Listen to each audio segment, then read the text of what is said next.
Welcome to the new world with IT and thinking.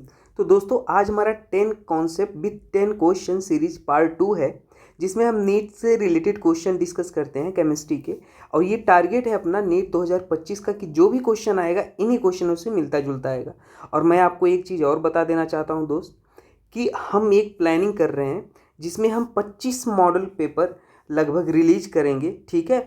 और हम हर एक चैप्टर के मतलब मान लो आपका अमाइन चैप्टर हो गया, तो उसका अभी तक 1989 से लेके या 1994 से लेके 2024 तक जितने क्वेश्चन आए हैं वो सब एक वीडियो में आपको मिलने वाला है। तो ये हमारा 10 क्वेश्चन सीरीज है। हालांकि इसमें हम केवल 10 अलग अलग वैरायटी के क्वेश्चन लेते हैं, उनके थ्रू आपकी केमिस्ट्री रिवाइज कराते हैं, लेकिन आगे का प्लानिंग बता रहा हूँ। और जो 25 मॉडल पेपर हम गेस्ट पेपर बना रहे हैं दोस्तों, पूरा एनालिसिस के बाद बना रहे हैं। कुछ मॉडल पेपर बॉबी सर आपके बना रहे हैं और कुछ मैं बना रहा हूँ, ठीक है।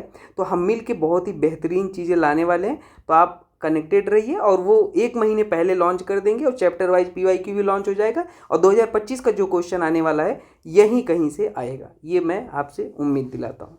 तो आइए स्टार्ट करते हैं इस क्वेश्चन को सॉल्व करना।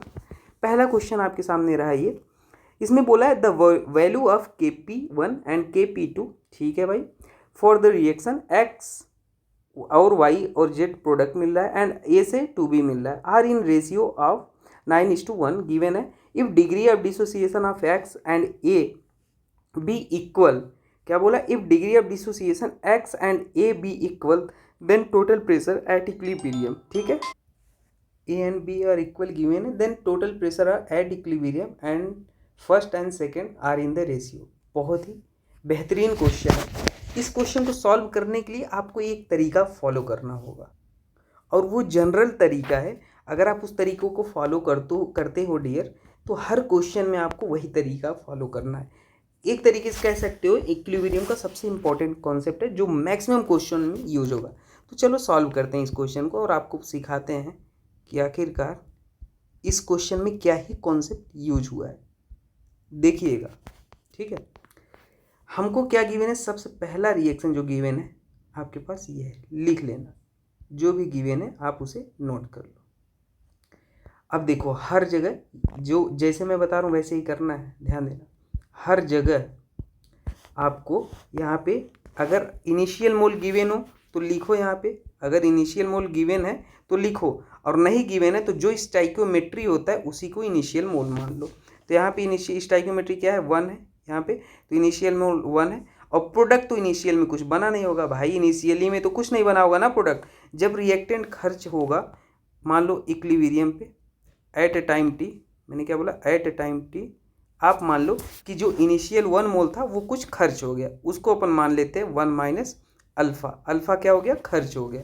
तो भाई जो खर्च होगा वही प्रोडक्ट में बनेगा। तो यहाँ पे अपने पास अल्फ़ा बना और यहाँ पर भी अल्फ़ा बना, और जो स्टाइक्योमेट्री होता है यहाँ पे मल्टीप्लाई भी कर लेते हैं, ठीक है।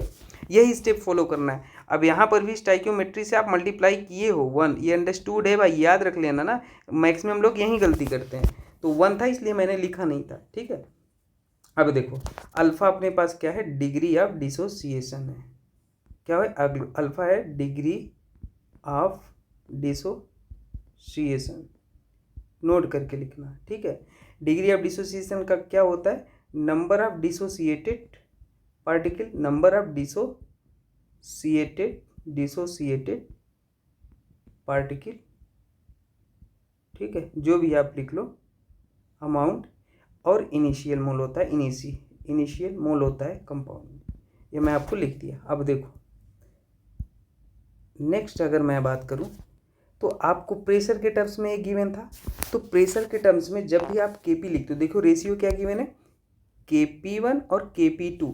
तो Kp1 और Kp2 कैसे निकलता है आपको ये पता होना चाहिए। तो वो निकालने के लिए यहाँ पे मैं कहूँगा आप n टोटल भी निकालो। n टोटल क्या हो जाएगा, 1 माइनस अल्फ़ा प्लस अल्फ़ा भी बताता हूँ ये क्यों निकाला, ये अल्फ़ा है। तो एक अल्फ़ा से एक अल्फ़ा कट गया, तो आपके पास n टोटल आ गया 1 प्लस अल्फ़ा आ गया, ठीक है। अब देखो ये क्यों निकाला मैं अभी पता चल जाएगा। जो आपके पास Kp होता है ना, उसमें पार्शियल प्रेशर टर्म आता है, और पार्शियल प्रेशर में क्या होता है, mole fraction into P total होता है। तो मोल इसलिए निकाला। अब मोल फ्रैक्शन निकाल लो, मोल फ्रैक्शन निकालोगे किसका, सबसे पहले मोल फ्रैक्शन आप निकाल लो X का। तो मोल फ्रैक्शन क्या होता है, जो भी मोल आपके पास गिवन हो डिवाइड बाई टोटल मोल करते हैं। समझ पा रहे हो? तो आपके पास मोल क्या गिवन है एक्स के लिए 1 minus alpha divide by total mole कितना है 1 प्लस अल्फ़ा। ठीक है। और अगर आप मोल फ्रैक्शन निकालोगे किसका, एक्स वाई का, तो आपके पास ये कितना गिवन है अल्फ़ा और टोटल मोल कितना है 1 प्लस अल्फ़ा, दिख रहा है ना आपको। और अगर आप मोल फ्रैक्शन आप जेड निकालोगे तो ये कितना गिवन है, यहाँ पे है, ये देख लेना, alpha divide by 1 plus total mole alpha. अब ये निकल गया। अब आप क्या निकालोगे भाई, जब केपी लिखते हो तो उसमें पार्शियल प्रेशर आता है, तो इसलिए हम यहाँ पे निकालते हैं पार्शियल प्रेशर। आप क्या क्या ज़रूरत होगा, पार्शियल प्रेशर आप अगर एक्स निकालोगे तो क्या होता है, mole fraction of x multiplied by P total, यही होता है पार्शियल प्रेशर।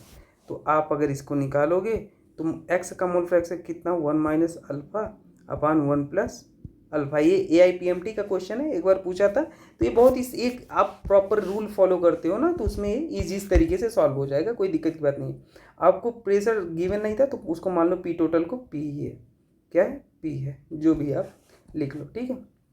इसी तरीके से अगर आप निकालना चाहो पी वाई, तो इसके लिए पी वाई के लिए क्या हो जाएगा, पी वाई के लिए आपके पास वो टोटल मोल फ्रैक्शन आपने निकाल ही लिया है, कितना अल्फ़ा अपान 1 प्लस अल्फ़ा और टोटल प्रेशर पी माना है।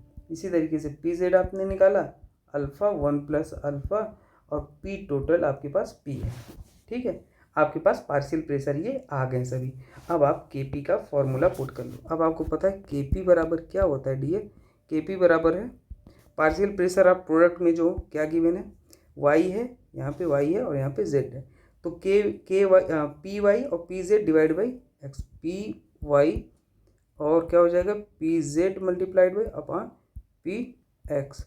वैल्यू पुट कर लो और जैसे ही वैल्यू पुट करोगे आपके पास क्या आ जाएगा, ध्यान देना, पी वाई कितना है देखो alpha 1 plus alpha multiplied by P, फिर मल्टीप्लाई ये कर लोगे, पी जेड कितना है alpha 1 plus alpha multiplied by P, और पी एक्स कितना है आपके पास 1 माइनस अल्फ़ा 1 प्लस अल्फ़ा, और आपके पास क्या है ये पी है, ठीक है। अब इसे सॉल्व कर लो और सॉल्व कर लोगे तो आपके पास क्या आ जाएगा, सॉल्व करना बहुत आसान है, मैं आपको करके बता देता हूँ।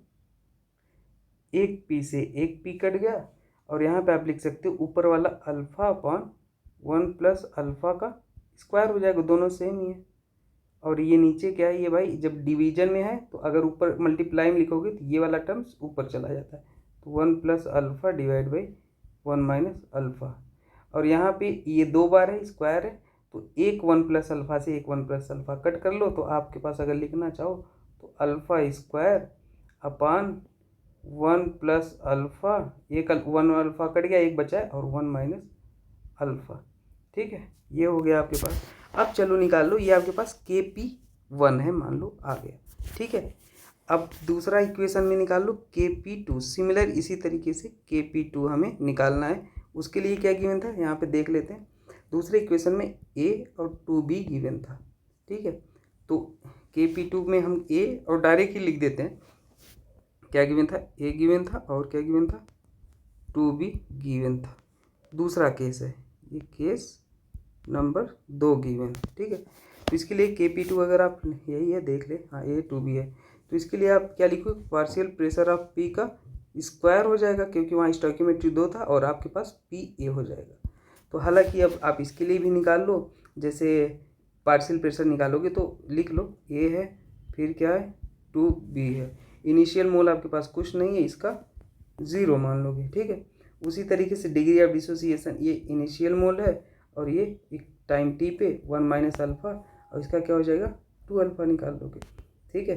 पार्शियल मोल फ्रैक्शन भी निकालो, मोल फ्रैक्शन अगर निकालोगे तो इसका क्या आ जाएगा 1 minus alpha divide by total mole कितना हो जाएगा, एंड टोटल आप लिख लो यहाँ पे 1 माइनस अल्फ़ा प्लस 2 अल्फ़ा, तो क्या हो जाएगा 1 प्लस अल्फ़ा, तो डिवाइड बाई 1 प्लस अल्फ़ा हो गया, और यहाँ पे 2 अल्फ़ा और डिवाइड बाई 1 प्लस अल्फ़ा हो गया। अब पार्शियल प्रेशर आप देख लो पी ए कितना हो जाएगा, पी ए अगर निकालोगे तो ये आपके पास 1 माइनस अल्फ़ा 1 प्लस अल्फ़ा जो है मतलब ये लिखे हो आप mole fraction of A multiplied by total pressure, तो टोटल प्रेशर हम मान लेते हैं पी है अपने पास, ठीक है। ध्यान देना। और आपके पास यहाँ पे पी बी निकालोगे तो क्या है आपके पास, पी बी है कितना है, mole fraction 2 alpha upon 1 plus alpha multiplied by कितना है, पी मान लो। अब डाटा आप पुट कर दो। अब आपको यहीं पे पुट कर दो, के पी टू अगर पुट करोगे तो के पी टू पुट करो तो वैल्यू क्या हो जाएगा, ये देखो इक्वेशन ये 2 है तो 2 में आप पुट कर दो इक्वेशन 2 से, तो आपके पास क्या आ जाएगा 2 अल्फ़ा 1 प्लस अल्फ़ा का स्क्वायर और पी हो जाएगा। ठीक है, और डिवाइड हम यहाँ पे लिखते हैं, इसको थोड़ा सा और छोटा कर लेते हैं इसको। ठीक है, हाँ अब लिखने में हमें आसानी होगा। और डिवाइड बाई आपके पास अगर करोगे तो क्या हो जाएगा 1 minus alpha upon 1 plus alpha और इंटू पी। इसे सॉल्व कर लोगे तो आपके पास क्या आ जाएगा 4 अल्फ़ा स्क्वायर और ये पी से पी कट जाएगा और 1 प्लस अल्फ़ा स्क्वायर है ना, और ये 1 plus alpha upon 1 minus alpha हो जाएगा। ठीक है, 1 माइनस अल्फ़ा हो गया, तो इससे 1 प्लस अल्फ़ा कट गया, आपके पास 4 alpha upon 1 plus alpha 1 minus alpha आ गया, के पी टू की वैल्यू आ गई। अब आपको गिवन है कि जो रेशियो है, किसका रेशियो है, ध्यान देना, कलर चेंज करूँ मैं पहले। आपको गिवन है कि जो के पी वन है और के पी टू है उसका रेशियो आपको गिवन है। देखिए सवाल में बहुत ही इजी क्वेश्चन, 9:1 गिवन है। ठीक है, तो 9:1 आप लिख लो यहाँ पे, देखना। हाँ देखो ये क्या है, ये गलत हो गया, तो आपको क्या गिवन है, के पी वन और के पी टू गिवन है, 9:1 गिवन है। और आपको पता है के पी वन क्या है, देखो यहाँ पे निकाले थे, ये है के पी वन, याद है ना, तो के पी वन की वैल्यू अल्फ़ा स्क्वायर अपॉन 1, इसे ए स्क्वायर माइनस बी का हो या ऐसे ही रहने दो क्योंकि फॉर्मूला में लपेटूँ इसे। और आपके पास के पी टू क्या है, आपके पास ये है, दिख रहा है डाटा, ये है के पी टू, तो इसको अगर यहाँ पे पुट डिवाइड करोगे,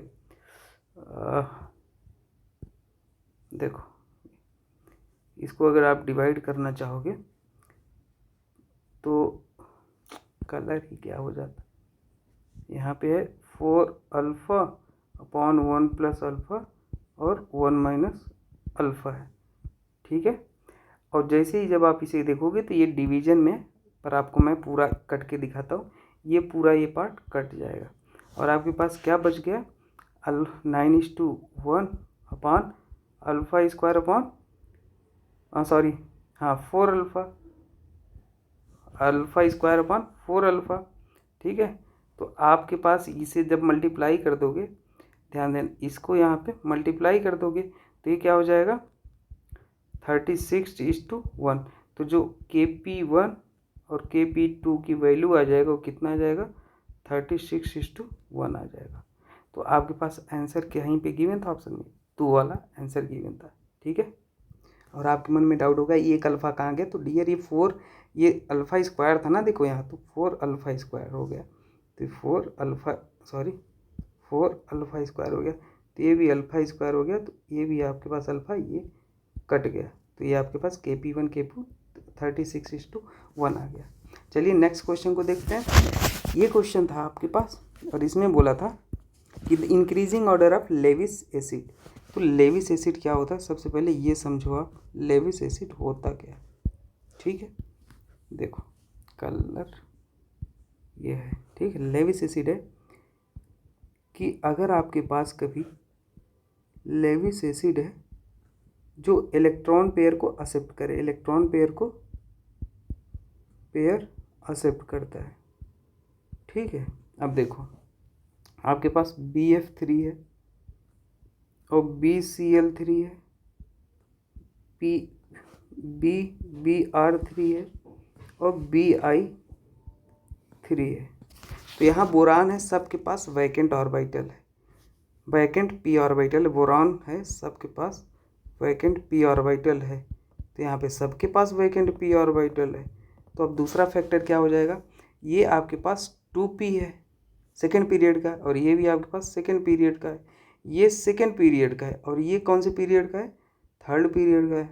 ये सेकेंड है और ये फोर्थ है, ये सेकेंड है, ये फिफ्थ है। अब एक बात बताओ, यहाँ पे जो ओवरलैपिंग हो रही है इस वाले में 2p की ओवरलैप हो रही है, तो एक तरीके से 2p ओवरलैप बहुत अच्छे से होगा। देखो अच्छे से ओवरलैप इनके बीच हो जाएगा। और यहाँ पे थोड़ा साइज बढ़ रही है, ये तो इतना ही है, ये अपने पास बढ़ गया, और ऐसे यहाँ पे ये तो इतना ही है और ये और बढ़ गया ऐसे। तो ऐसे ओवरलैपिंग इनके बीच में बढ़ती जा रही है। ठीक है, ओवरलैपिंग मैंने क्या बोला, बढ़ती जा रही है। तो सबसे अच्छा जो ओवरलैपिंग है इलेक्ट्रॉन पेयर को एक्सेप्ट करने की, ये तो भाई पूरा ओवरलैप कर लेंगे, जगह ही नहीं बचेगा। तो इलेक्ट्रॉन पेयर जो होगा इसमें आसानी से चला जाएगा। समझ पा रहे हो? तो इसलिए जो लेविस एसिड का ऑर्डर हो जाएगा दोस्तों, वो ये ऑर्डर हो जाएगा, क्योंकि ये अच्छे से इलेक्ट्रॉन को एक्सेप्ट कर सकता है। और अगर कभी इस क्वेश्चन में ओवरलैपिंग का ऑर्डर पूछता है, ओवरलैपिंग भी पूछता है आपसे, तो ऑर्डर क्या हो जाएगा, ये वाला ऑर्डर हो जाएगा, लिख लेना आप। ठीक है, यहाँ BF3 हो जाएगा और यहाँ पे BI3 ओवरलैपिंग का ऑर्डर। तो ये भी आपसे क्वेश्चन पूछा जा सकता है। ठीक है, आई होप आपको समझ में आया होगा। एक क्वेश्चन और इसी में बता दूं अगर आप चाहो तो, अगर आपके कभी SiF4 है, SiCl है, क्लोरीन और ब्रोमीन, ये वाला कंपाउंड है, यहाँ पे लेविस एसिड का ऑर्डर पूछता है आयोडीन, तो यहाँ पे ये वाला हो जाता है। याद रख लेना भाई, स्टार करके लिख लेना, बहुत ही इंपॉर्टेंट चीज़ बता रहा हूँ, क्योंकि यहाँ पे -I इफेक्ट देखने लगते हैं। तो बस ये एक्सेप्शनल चीज़ें आप बोल सकते हो, जो भी एक्सेप्शन तो कुछ नहीं होता, पर ये याद रख लेना, ये क्वेश्चन नहीं पूछा गया, ये पूछ सकता है। इसका IUPAC नेमिंग बताना था आपको।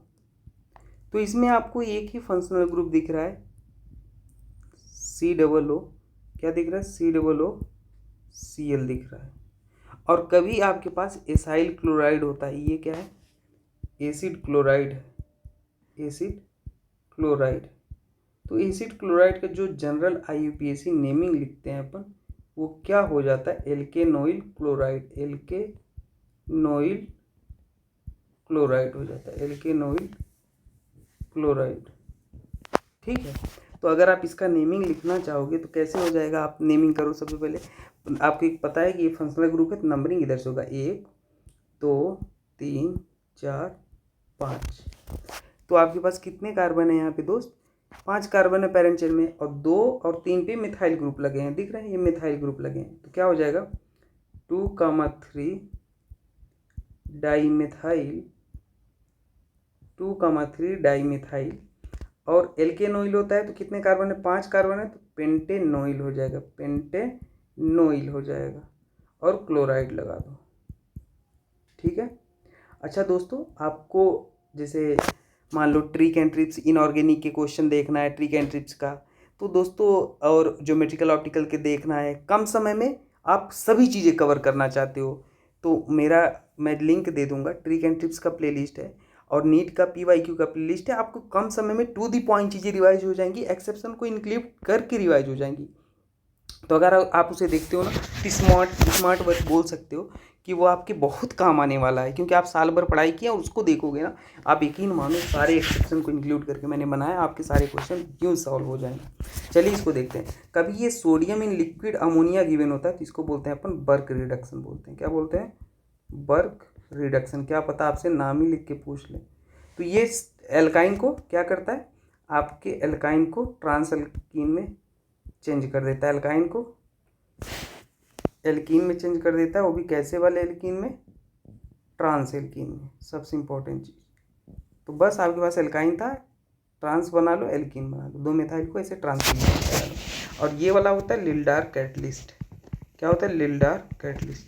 ये एल्काइन को सिस एल्कीन में चेंज कर देता है, सिस एल्कीन में चेंज कर देता है। ठीक है, सिस एल्कीन में चेंज कर देता है। तो यहाँ पे आपके पास जो एल्कीन बनेगा वो सिस टाइप बनेगा, एक ही साइड ग्रुप लगे होंगे, तो ये आंसर हो जाएगा।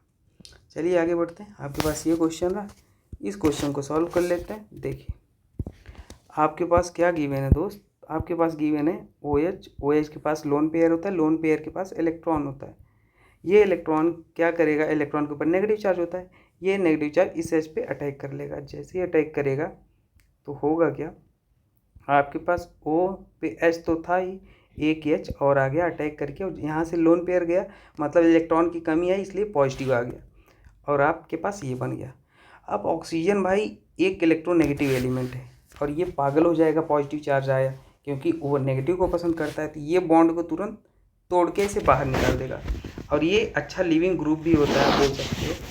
कॉन्सेप्ट ऑफ एरो ये कहता है अगर एरो ऐसे चला तो आगे साइड नेगेटिव आता है, इसके पीछे साइड पॉजिटिव आता है।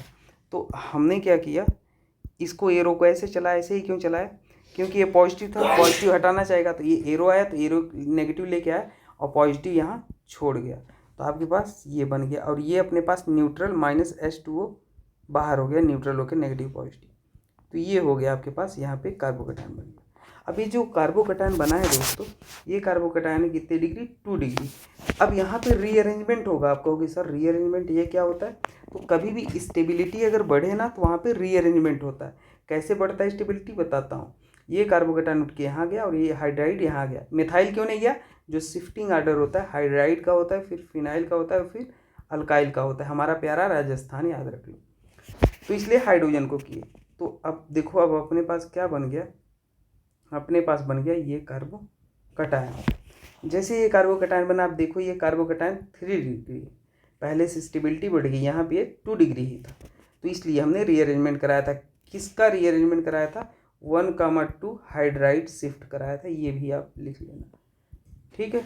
और मिथाइल होता, कोई ऑप्शन नहीं होता तो मिथाइल को कराते। अब देखो, तो ये हो गया। अब अगले स्टेप में हीट गिवन था, अब हीट क्या करेगा, हाइड्रोजन को एलिमिनेट करेगा, तो आपके पास एक हाइड्रोजन ये था, एक हाइड्रोजन ये था, एक हाइड्रोजन ये था। देखो ये हाइड्रोजन ये एक ही टाइप के, और ये वाला अलग टाइप का है, तो एक ही टाइप को एक बार ये एलिमिनेट करो, तो आपके पास प्रोडक्ट क्या बन गया, ऐसे, सॉरी, आपके पास प्रोडक्ट ऐसे डबल बॉन्ड यहाँ आ गया, और ये ऐसे बन गया भाई, ठीक है। और ये ए वाला प्रोडक्ट, अगर आप बी वाले को ऐसे ले जाओगे तो आपके पास प्रोडक्ट क्या बन गया, ये बन गया। मेजर कौन बनेगा प्रोडक्ट, ये देखो, जहाँ पे अल्फा हाइड्रोजन ज़्यादा वो मेजर प्रोडक्ट बनेगा। अल्फा हाइड्रोजन कैसे देखोगे, ये आपके पास sp2 है, sp2 कार्बन के बगल वाले कार्बन से जुड़े हाइड्रोजन को अल्फा हाइड्रोजन बोलते हैं, sp2 के बगल sp3 कार्बन जो होता है उससे जुड़े हाइड्रोजन को अपन अल्फा हाइड्रोजन बोलते हैं। तो ये भी sp2 है, और इसके बगल ये क्या है, sp3 है, तो इससे जुड़े हाइड्रोजन को अल्फा हाइड्रोजन बोलते हैं। 3 हाइड्रोजन यहाँ पे लगे थे, 3 यहाँ पे लगे थे, 2 यहाँ पे 5 अल्फा हाइड्रोजन है, और यहाँ पे आप देखोगे 3 यहाँ पे, 3 यहाँ पे, 3 यहाँ पे, तो यहाँ पे 9 अल्फा हाइड्रोजन है। तो मेजर कौन प्रोडक्ट हो जाएगा, ये 9 वाला, क्योंकि वहाँ पे ज़्यादा स्टेबल है, ठीक है, ये आंसर हो जाएगा। चलिए आगे बढ़ते हैं, next question, stability of carbocation. Carbocation हो तो कार्बोकैटायन का ही पूछा है, तो एक कॉन्सेप्ट बता देता हूँ। कभी भी अगर आपके पास एक एलिमेंट है और बी है, इसके ऊपर लोन पेयर और बी के ऊपर कार्बोकैटायन है, तो कार्बोकैटायन मतलब वैकेंट पी ऑर्बिटल, और इसका लोन पेयर बैक बॉन्डिंग करता है। क्या करता है, बैक बॉन्डिंग, जिससे स्टेबिलिटी हमेशा बढ़ जाती है। स्टेबिलिटी क्या होता है, बढ़ जाता है। तो ये कॉन्सेप्ट जेई का है, आप बोल सकते हो। यहाँ पे ऐसे था, जेई में क्वेश्चन पूछा गया, ये कार्बोकैटायन की पी ऑर्बिटल में डोनेट करेगा, तो यहाँ पे बैक बॉन्डिंग होगा, और इसलिए ये ज़्यादा स्टेबल, यहाँ पे कम स्टेबल। और कार्बोकैटायन की स्टेबिलिटी जो होती है वो directly proportional two plus I effect होता है। और क्या होता है, प्लस यम इफेक्ट होता है, और क्या प्लस एच होता है, और क्या प्लस आर भी बोल सकते हो। और इन सभी में अगर ऑर्डर देखोगे तो एरोमेटिसिटी को पहले देखना, रेजोनेंस देखना, फिर हाइपर कंजुगेशन देखना, फिर इंडक्टिव देखना। एरोमेटिसिटी इन सब में डाउट है तो आप वीडियो मेरा देख लेना भाई, ज़िंदगी में दिक्कत नहीं आएगी, ठीक है। आपके पास ये क्वेश्चन है, बोला क्या था कि total number of stereo isomer वो बताइए। स्टीरियो आइसोमर का फॉर्मूला होता है 2 n, जब मॉलिक्यूल कैसा हो, अनसिमेट्रिकल हो, अनसिमेट्रिकल हो। और n क्या है, n है स्टीरियो सेंटर है। स्टीरियो सेंटर में optical centre plus geometrical centre दोनों आ जाते हैं।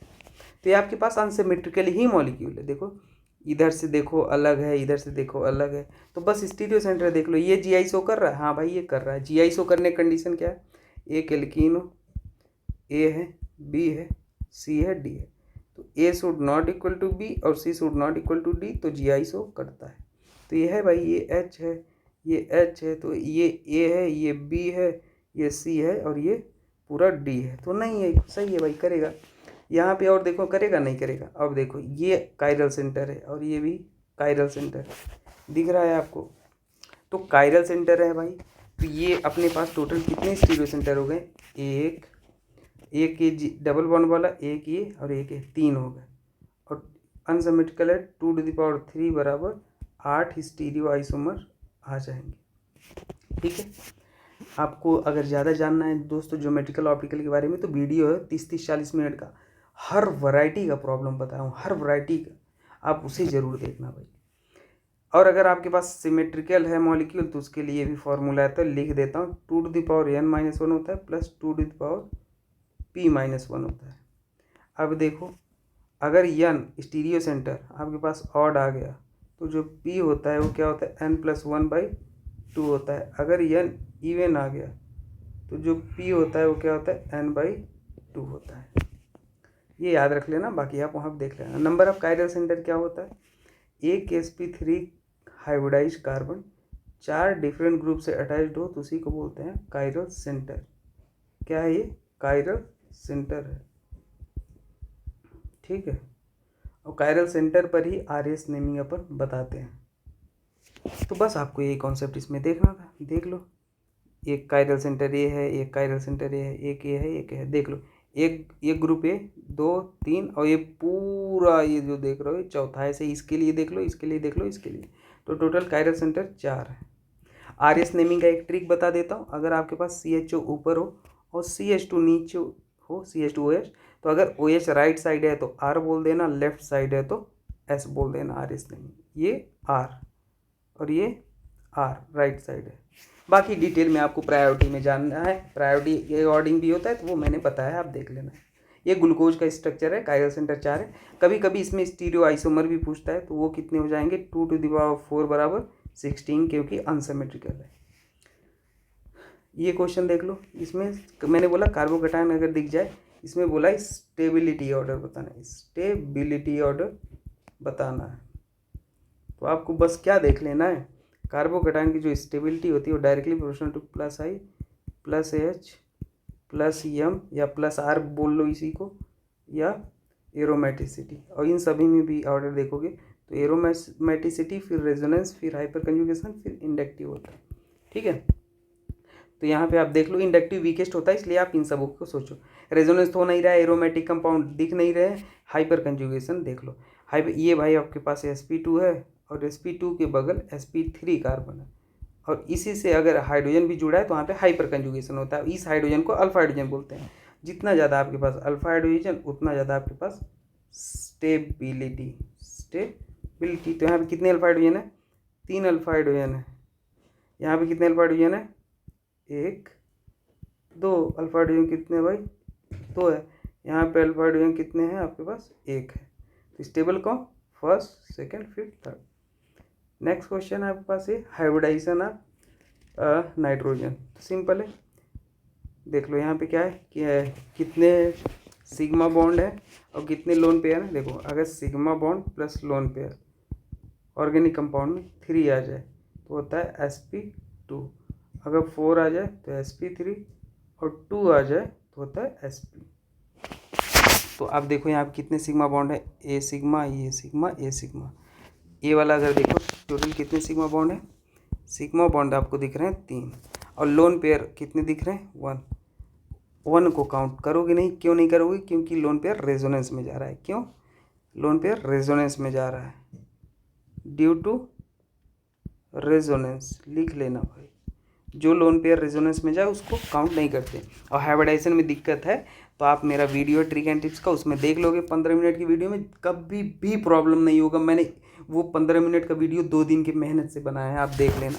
ठीक है, तो यहाँ पे आपके पास टोटल 3 है सिग्मा बॉन्ड और लोन पेयर 0, तो आपके पास क्या हो जाएगा, sp2। क्या हो जाएगा, sp2।